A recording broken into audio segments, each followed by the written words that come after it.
जय हिंद साथियों, कैसे हैं आप सब। उम्मीद है आप सब बहुत अच्छे होंगे। साथियों, आप लोग जो दृश्य देख रहे होंगे सोशल मीडिया पे, कई दृश्य आप लोगों ने देखा होगा। हो सकता है ये दृश्य भी आप लोगों ने देखा होगा जो मैं आगे वीडियो में दिखाऊंगा। लेकिन आप सोच के देखिए, ये लोकतांत्रिक देश है, ये कोई राजतांत्रिक देश नहीं है। यहाँ लोगों का शासन होता है, यहाँ विधि विधिवत कानून के हिसाब से देश चलता है। और जो ये समझने की भूल कर रहे हैं या समझ रहे हैं, जो इस गलतफहमी में है कि ये देश मेरे बाप का है, चाहे मेरा है या मेरे समर्थकों का है, नहीं, ये किसी के बाप का देश नहीं है। ना ये किसी पार्टी विशेष का देश है और नहीं किसी खास का ये देश नहीं है। ये देश 125 करोड़ से लेकर के 150 करोड़ एक एक नागरिक से बना है। तो ये 140 करोड़ लोगों का देश है। इसीलिए कोई ये समझने की भूल ना करे कि ये देश सिर्फ हमारा है। अब सबसे बड़ी बात कि जो बर्बरता अपनाई जा रही है, जो पुलिस ये समझ रहे हैं कि मेरे बाप का देश है। नहीं, हो सकता है ये आपके बाप ने आदेश दिया होगा, तो कुछ दिन आपकी बाप की आदेश चलेगी, कुछ दिन आपका बाप का सत्ता है तो रहेगी, लेकिन इसको भूल मत करो। भाई इतनी भी क्या पड़ी है। सभी लोग शांतिपूर्ण धरना दे रहे हैं, सभी लोग प्रदर्शन शांतिपूर्ण कर रहे हैं। अगर ये आपको बिलीफ नहीं है कि शांतिपूर्ण कर रहे हैं, तो मैं एक दो एग्जाम्पल देता हूं। मैं किसी को समर्थन नहीं कर रहा हूं, ना मैं किसी पार्टी का समर्थन करता हूं, लेकिन जिस व्यक्ति का जिस सीमा तक विचारधारा अगर सही है तो मैं उसको उस समय सही कहता हूं। और यहां मैं देखा कि अभिजीत दीपके जो है गाड़ी के ऊपर से बात कर रहे थे, उनको बुलाया जा रहा था नीचे, कोशिश किया जा रहा था कि वो आ जाएं ताकि मैं उनको अरेस्ट कर लूं, फिर से उनको डिटेन कर लूं। वो नहीं आए। उसके बाद वो माइक से बात करना चाह रहे थे, माइक मांगा, पुलिस तो दे दिया। अब उसके बाद इस कदर से देखिएगा इसका रवैया, दिखाएंगे, इस कदर से उन्होंने मतलब ये खींचा तार को, लग रहा है कि जैसे उसका बाप का ये देश है या फिर कानून इसके बाप का है। सोचिए, कानून को हाथ में ले रहा है। और आपको ये समझ में आ रहा होगा, पूरी दृश्य आज 4-5 दिनों से देख करके ये समझ में आ रहा होगा कि भाई लोगों का कोई नहीं है इस देश में। नहीं है, लेकिन जो सत्ता में है वो नहीं है, और ताकत पूरी की पूरी सत्ता में है। बस यही कारण है कि लग रहा है ऐसा कि कोई नहीं है। नहीं तो आप लोगों ने देखा होगा कि नेता विपक्ष ने भी समर्थन दिया। देखिए, मैं कदापि किसी पार्टी का यह नहीं करता हूं, लेकिन मैं बोला, फिर से मैं दोहरा दे रहा हूं कि जिस व्यक्ति का अगर विचारधारा जिस दिशा की सीमा तक होती है, मैं उसको सही कहता हूं और उसको मैं समर्थन करता हूं उस विचार का। चाहे उस विचार के लोग किसी भी पार्टी में हो, किसी भी समाज से हो, डजंट मैटर कि मतलब वो मेरे समाज से हो या और किसी के समाज से हो, नहीं, वो किसी भी समाज से अगर आ रहे हो और उनकी विचार देश हित में हो तो मैं उसका समर्थन करता हूं। और ये समझिए, अभी जो आपने ये जो पूरी प्रदर्शन चल रही है, सब लोग अपना अपना क्रेडिट ले रहे हैं, चाहे वो सीजेपी वाले हो या जो भी हो, लेकिन ये क्रेडिट लेना गलत है। ये किसी एक का प्रदर्शन नहीं है या किसी, हाँ, सहयोग रहा है, मैं मानता हूं कि सीजेपी को बड़ा सहयोग हुआ होगा।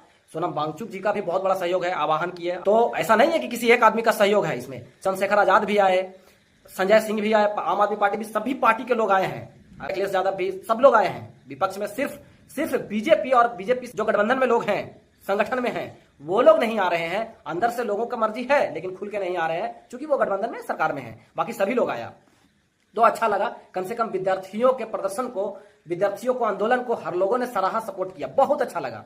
अब सबसे बड़ी बात यह है कि आप सोच के देखिए, जो नहीं आ रहे हैं, जो नहीं समर्थन दे रहे हैं और जो इस प्रदर्शन को, इस आंदोलन को कुचलना चाह रहे हैं, दूसरा दिशा दे देना चाह रहे हैं, सोचिए कितना गिरे हुए लोग हैं। बताइए, देश के भविष्य बच्चे होते हैं, नौनिहाल बच्चे जिन्होंने नीट दिया, या फिर बहुत सारे, सिर्फ नीट के बच्चे वहां नहीं हैं, यहां तक कंपटीशन एग्जाम के तैयारी जो कर रहे हैं हर लोग, क्योंकि ये समस्या सिर्फ पेपर लीक सिर्फ ना नीट में हुई है, लगभग हर एग्जाम में हो रही है। और आज की सरकार में मतलब ये परंपरा बन गई है, तो इसीलिए विरोध करना जरूरी है। अब बताइए, लोकतंत्र में यदि जनता नहीं विरोध करेगी, देश के भविष्य को बर्बाद किया जा रहा है और देश के भविष्य नहीं अगर खड़ा होंगे तो खड़ा कौन होगा। बताइए, ये जो चमचा बने हुए हैं वो, या फिर ये जो है इनकी अब एक टीम चल रही है, पीआर टीम। जैसे अभी हाल फिलहाल खान सर का जो देखे होंगे, रोशन आनंद सर और खान सर के मामला में पीआर टीम रखा है खान सर ने, और पीआर टीम काम कर रही थी मुद्दे को भटकाने के लिए, उनका यह दिखाने के लिए कि भगवान है, ऐसे है वैसे है। ठीक उसी प्रकार ये प्रधानमंत्री को और गृह मंत्री को और शिक्षा मंत्री को महान बताने के लिए पीआर टीम चल रही है। आप देख रहे होंगे, अगर नहीं देखे हैं तो आप कोशिश कीजिएगा, जिसका वीडियो आप देख रहे हैं उसमें कमेंट थोड़ा सा स्क्रॉल कर लिया कीजिएगा, आपको पता चल जाएगा कि अगर 10-15 आदमी का वीडियो देखे हैं तो उसके कमेंट में वही कमेंट हुआ होगा, कुछ ना कुछ आपको मिल जाएगा, 1-2 कमेंट जरूर मिल जाएगा सेम डिटू जो उसके वीडियो में हुआ किया रहा होगा। तो इससे यह पता चल रहा है कि मोदी जी का भी पीआर टीम है। और क्यों नहीं, जब एक छोटा मोटा खान सर जो बिहार से चर्चित शिक्षक हैं, उनका जब पीआर टीम हो सकता है इतनी बड़ी कि लोगों का चैनल डिलीट करवा दिया जा रहा है। अभी हाल फिलहाल देखे होंगे विपिन सर को नोटिफिकेशन आ गया है, क्योंकि विपिन सर सत्य बोल रहे हैं और उनका विरोध कर रहे हैं, तो उसके बाद उनका नोटिफिकेशन आ गया। अब बताइए कि एक शिक्षक जाके इनका मर्यादा है क्या, जो बड़े बड़े पॉडकास्ट में जाकर के गाली दे रहे हैं, गाली बक रहे हैं, शिक्षक हैं क्या? मैं उनका आज भी कोर्स लेकर के पढ़ रहा हूं, उनके संस्थान का कोर्स मैं भी पढ़ रहा हूं, लेकिन इसका मतलब यह नहीं कि मैं भक्त बन जाऊं और कुछ भी कह दूं। नहीं, गलत है, ये गलत है, ये शिक्षक का मर्यादा हो ही नहीं सकता है, ये शिक्षक की लक्षण है ही नहीं। तो इसीलिए मैं वहां विरोध कर रहा हूं और हर किसी को गलत का विरोध करना चाहिए और सही का समर्थन करना चाहिए। यदि आप सही को सही नहीं कहोगे और गलत का विरोध नहीं करोगे तो देश बर्बाद हो जाएगी, जनता, देश की जनता बर्बाद हो जाएगी। और यही हो रहा था ना, जनता बर्बाद हो रही है, मतलब जनता में आखिर नीट के बच्चे भी आते हैं कि नहीं, नीट के बच्चे बर्बाद हो रहे थे कि नहीं? कई सालों से पेपर लीक होता जा रहा था, झूठ मूठ का एगो खाली ये टीम बना दिया, एसएफटी तो एसआईटी, नया एसआईटी गठन हो गया, फलना हो गया, चिल्ला हो गया। क्या हो जाता है भाई, क्या कर लिया तूने? फिर तो वही हुआ। तो ये बार बार की परंपरा बन गई है और इस परंपरा को खत्म करना है, इसीलिए पीछे हटना नहीं है। और बहुत अच्छा लगा राहुल गांधी का एक चीज सुन करके कि मेरे चीजों को मुद्दा ना बनाया जाए, हमारे ऊपर ध्यान मत दो इतना ज्यादा, ठीक है, हमको घसीटा गया, ब्लड भी आई, कोई बात नहीं, लेकिन मुद्दा देश के विद्यार्थियों का होना चाहिए, देश के छात्र का होना चाहिए, देश की भविष्य को होना चाहिए। देश का भविष्य कौन है? क्या देश का भविष्य प्रधानमंत्री नरेंद्र मोदी है? क्या देश के भविष्य अमित शाह है? क्या देश का भविष्य शिक्षा मंत्री धर्मेंद्र प्रधान है? क्या देश के भविष्य ये नेशनल मीडिया है जो आज के दौर में गोदी मीडिया कहलाती है? ये सब देश के भविष्य हैं। देश का भविष्य देश के नौनिहाल बच्चे होते हैं। आप सोच के देखिए उनके साथ कितना बड़ा भ्रष्टाचार, धांधली हो रहा है, उनके साथ धोखा हो रहा है, उनके साथ चीटिंग हो रहा है। बोलने वाला कोई नहीं है। बोलता कौन? जनता बोले उसको, जनता अगर कुछ बोले तो उसको किसी पार्टी का समर्थक बता दो, किसी का समर्थक बता दो, नहीं कुछ तो पाकिस्तान से उसका लिंक जोड़ दो, और नहीं तो चाइना से लिंक जोड़ दो, और नहीं तो उसे खालिस्तानी बता दो, कुछ भी बता दो, आतंकवादी बता दो। और ये सब तो सरकार के हाथों में आसान हो जाता है, सरकार को बताना आसान हो जाता है। क्यों? क्योंकि सरकार के हाथ में ताकत है, सब कुछ है, कंट्रोल्ड है, सब कुछ सरकार के पास है। आपका गोदी मीडिया मतलब पूरा नेशनल मीडिया को कंट्रोल कर रही है, मतलब गुलाम है वो, नेशनल मीडिया गुलाम हो चुकी है पूरी तरीके से, नेशनल मीडिया उनकी। तो दिखाएगा कि आप समझ रहे हैं। फिर आपका अगर चुनाव आता है तो ईसीआई उनके, इलेक्शन कमीशन ऑफ इंडिया उनका। फिर आजकल के जो दौर में जो सिलेक्शन ऑफ जजेस की प्रक्रिया जो है, या चीफ जस्टिस का जो सिलेक्शन का प्रक्रिया है, उसमें भी आप देखिए लिए तो वहां कौन, तो उन्हीं के विचार वाले लोग, उनके अपने आदमी। तो आप समझ जाइए हस्तक्षेप कौन करेगा, विद्यार्थियों की अधिकार का बात कौन करेगा? कोई नहीं कर सकता। हाई कोर्ट उनका, सुप्रीम कोर्ट उनका, नेशनल मीडिया उनका, एजेंसी उनका, हर चीज तो उनका। तो फिर बच्चों की बात, देश की जनता की बात कौन करेगा? कारण यही है, कोई नहीं कर रहा है। तो सड़कों पे आना पड़ा बच्चों को, और ये युवाओं का आंदोलन है, युवाओं का प्रदर्शन है। कोई अगर एक आदमी कह रहा हो कि हम, हाँ ठीक है, आपने किया होगा, आपका सहयोग है, हर आदमी सहयोग कर रहा है, उसके लिए सभी को दिल से धन्यवाद, युवाओं की तरफ से सबको धन्यवाद। लेकिन जो चीजों को बर्बाद कर रहे हैं घर बैठे, पीआर टीम का काम कर रहे हैं, संभल जाइए, आपकी भी बारी है, आपके भी बच्चे एक दिन इस दौर से गुजरेंगे। आपको ऐसा लग रहा है कि नहीं, तो नहीं, ये मत भूलिए, राहुल गांधी के बच्चे नहीं होंगे ऐसे, उनके पास पैसे की कमी नहीं है, उनकी पीढ़ी के पास भी कोई दिक्कत नहीं होगी। आपको ऐसा लग रहा होगा कि सोनम वांगचुक के, तो सोनम वांगचुक जी के बच्चों के साथ ऐसा दिक्कत नहीं होगा, उनके तो है भी नहीं। और किसी के बारे में यदि आप सोच रहे हैं तो उनके बच्चों के साथ ऐसा होने वाला नहीं है, आपके बच्चों के साथ होने वाला है, याद रखिए। जो आज गुणगान कर रहे हैं, इस समय भी गुणगान कर रहे हैं, अंधभक्ति का पट्टी जिनके ऊपर बंधा हुआ है, खोल लीजिए। मैं ये नहीं कर रहा हूं, किसी का भक्त होना गुनाह नहीं है, अंधभक्त होना गुनाह है। और अंधभक्ति तब करने में अच्छा लगता है जब वो सही मार्ग पे होते हैं।